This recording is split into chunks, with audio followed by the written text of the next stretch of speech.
Welcome back to the Wardrobe of Woe, and for today's video we're going to be doing something a little bit more fun and fluffy because as of time of recording this video we are at 250 subscribers.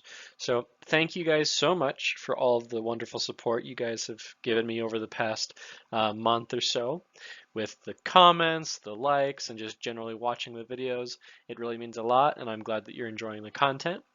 Um, so I thought we would just go over some Sylvaneth lists, and more specifically, the three Sylvaneth lists that I run fairly regularly, and kind of go over my thought process behind them, and some other basics for Sylvaneth lists. Are these lists I'm about to show you the best and like top tier kind of lists? No, these are what I have found to work fairly well, and they are fairly enjoyable. But if you are wanting to like run the air quotes top lists, you would need a few more things which I would go over, which I plan to go over in the various lists. But without further ado, let's get started. First up, we have my standard 2000 point list. Um, this list mostly evolved from when I first started collecting Age of Sigmar, and I was just playing with what I had and just kind of building on what I thought was cool and what I owned. But I think it turned out into a fairly good list. So for starters, it'll be having one core battalion, a warlord battalion for the extra artifact.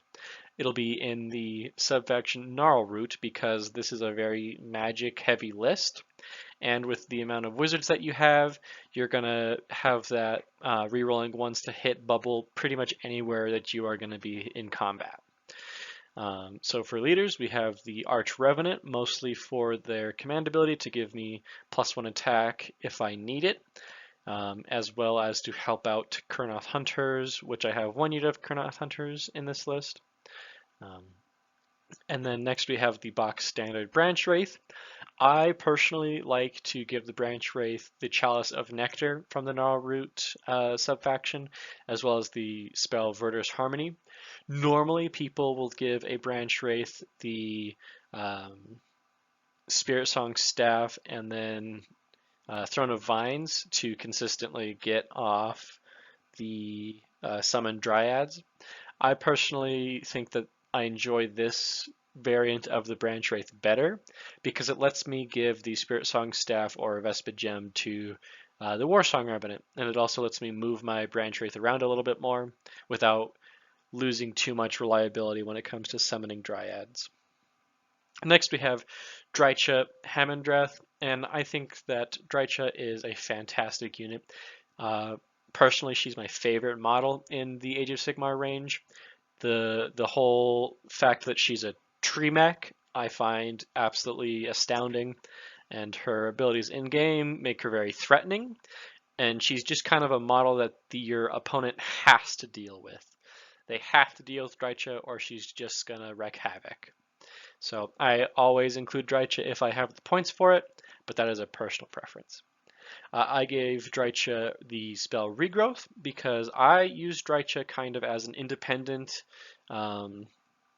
bulldozer, really. I send her off to do her own thing independently of the rest of my battle force because she's powerful enough that she can mostly support herself.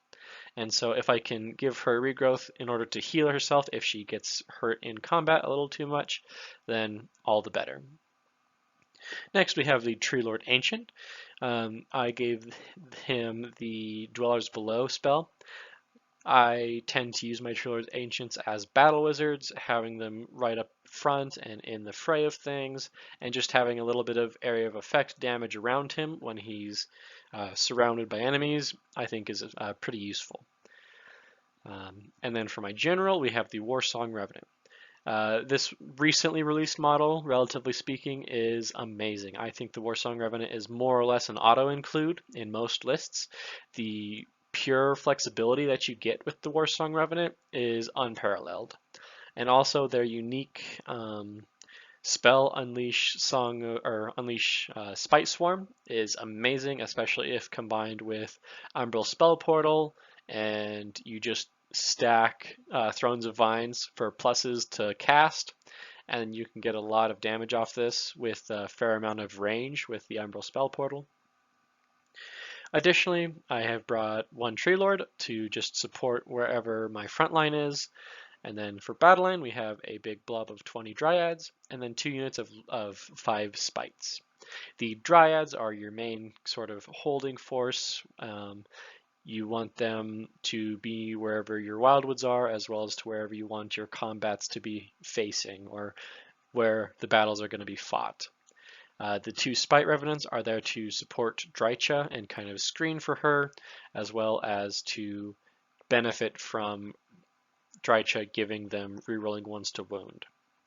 Lastly, we have 3 Kurnoth Hunters with Great Bows. Generally speaking, Kurnoth Hunters with Great Bows are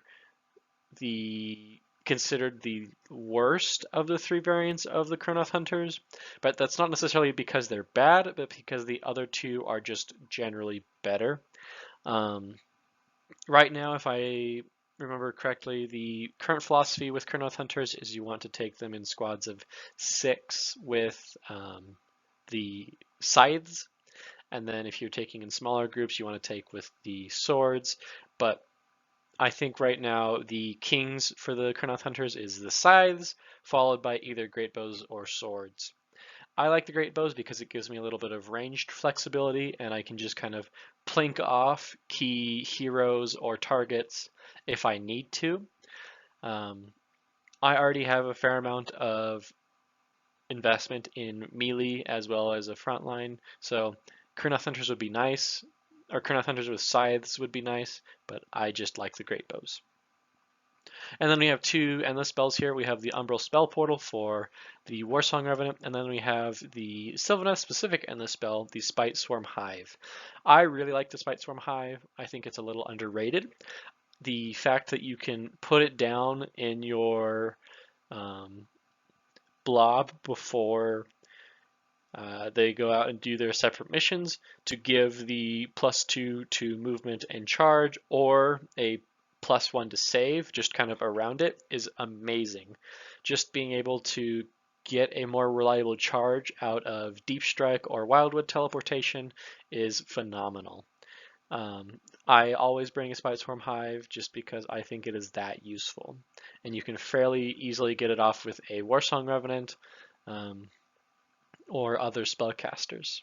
And then for grand strategy, with the amount of spellcasters I have, I've picked I've picked prize sorcery, because if I've lost all my spellcasters, I'm probably already losing the game anyway. So some specifics for this list is, as I said in the start, it mostly consists of models that I either find super cool or that I own. This was my first list that I ever built, and it mostly comprises of stuff that I started purchasing when I started collecting. So my kind of path of progression was I got 2 start collecting boxes for the Dryads and then the Tree Lord and the Tree Lord Ancient. And then I bought Drycha and the Spites separately. And then I had the old Battle Force box for Sylvaneth versus Gloomspite. I can't remember the name of it off the top of my head, but that box had some Kurnoth Hunters, an Arch Revenant, as well as some Tree Revenants. Now there was no Tree Revenants in this list, but those do come up later. They do have a specific role, and I'll explain that when we get to them. Drycha and Spite Revenants act as their own independent hammer or their own independent battle force that I kind of send off on their own little missions to work in adjacent to my main force. They kind of become a threat that the opponent has to deal with. They have to send something to stop Drycha or send something to contain her, or she's just going to run amok. The Branch Wraith is always a must include just because she spits out Dryads all game, and you can have them teleport to wherever you need more chaff and more bodies, really. The main blob of 20 Dryads are supported by the Tree Lord and the Tree Lord Ancient, the latter of whom I use as a battle mage. And then lastly, the Arch Revenant is wonderful to float around wherever I want more attacks or wherever I need a little bit more support.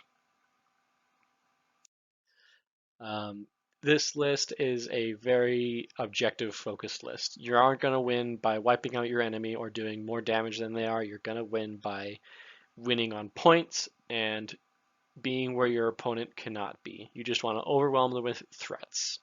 Wildwoods are going to be your friend here. Having the board presence that Wildwoods provide is crucial to succeed with this list. Next, we have my 2000 point Allarielle list.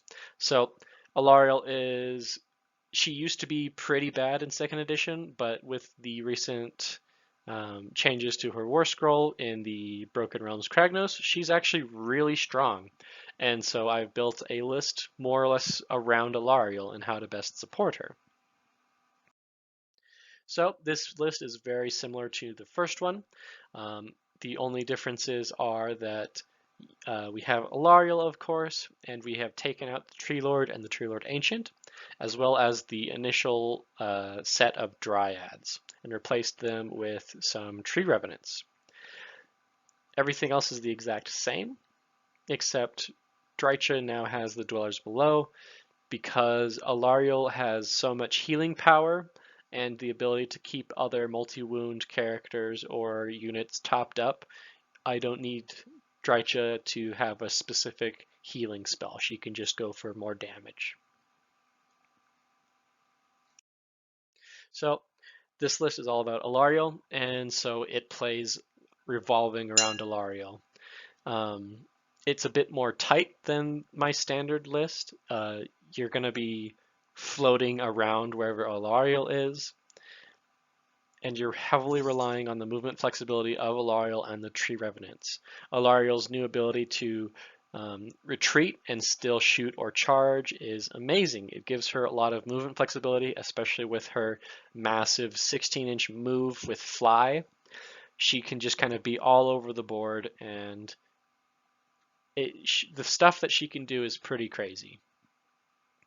With Allarielle's once per game Mega Summon, I normally like to summon a Tree Lord just to have another big melee threat, but it is incredibly flexible and it can depend on what the situation demands for. Sometimes I could need more screen and I need bodies, so I'll summon 20 Dryads, or I'll need something else. But I like to summon Tree Lords just because I enjoy the big model and enjoy the big trees.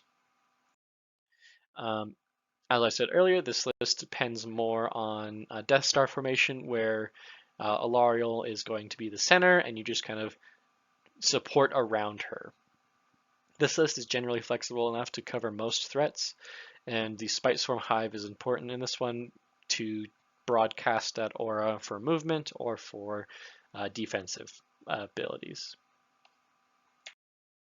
Last but not least, we have a little bit more of a fun list, a little bit more of a meme list. This is my beatstick list. So this is when I just want to hit things with big trees and especially a Spirit of Durthu. So this list is a little different in that you are going to be taking the Harvestboon subfaction.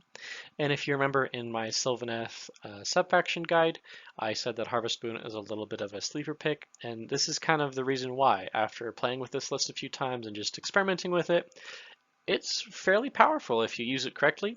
It is a little niche though. It mostly revolves around how many attacks can I give a Spirit of Durthu and how much damage can I make him do. And as such, the Spirit of Durthu is my general, and I've given him the Greenwood Gladys, which, if you are unaware, when the bearer makes a charge move, they get 2 attacks to one of their melee weapons. So with this, as well as just the native abilities of the subfaction and the Spirit of Durthu, if Durthu makes a charge move and is near a wildwood, and then you use the Harvestboon command ability, you can get his Guardian Sword up to 8 attacks.